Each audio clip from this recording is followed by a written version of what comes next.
വാർത്തയുടെ വിശദാംശങ്ങളുമായി MC നാസറും സലീം കോട്ടയിലും ചേരുന്നുണ്ട്. ആദ്യം സലീമിലേക്ക്. സലീം, അപകട സ്ഥലത്തു നിന്നുള്ള ഏറ്റവും പുതിയ വിവരങ്ങൾ എന്താണ്?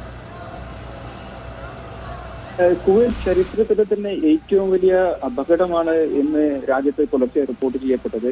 നിലവിൽ 49 പേർ മരണപ്പെട്ടതായാണ് നമുക്ക് ലഭിക്കുന്ന വിവരം. ഇതിൽ 45 പേരുടെ മൃതദേഹങ്ങൾ കെട്ടിടത്തിന് ഉള്ളിൽ തന്നെ നമുക്ക് അധികൃതർക്ക് ലഭിക്കുകയായിരുന്നു.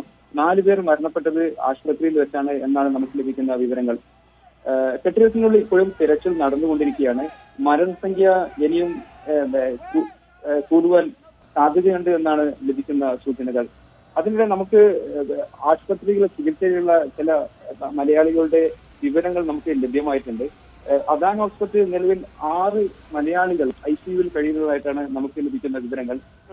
ഷബീർ, രഞ്ജിത്ത്, അലക്സ്, ജോയൽ, അനന്തു തുടങ്ങിയ 6ഓളം പേർ അദാൻ ഹോസ്പിറ്റലിലെ ICUവിൽ ചികിത്സയിലിരിക്കുകയാണ്. അതോടൊപ്പം തന്നെ രാജ്യത്തെ മറ്റു പ്രധാനപ്പെട്ട ആശുപത്രികളിലും ഗുരുതരമായി പരിക്കേറ്റവരെ പ്രവേശിപ്പിച്ചിട്ടുണ്ട്. തുടർ സമയങ്ങളിൽ അവരുടെ വിവരങ്ങൾ നമുക്ക് ലഭ്യമാകുമെന്നാണ് പ്രതീക്ഷ.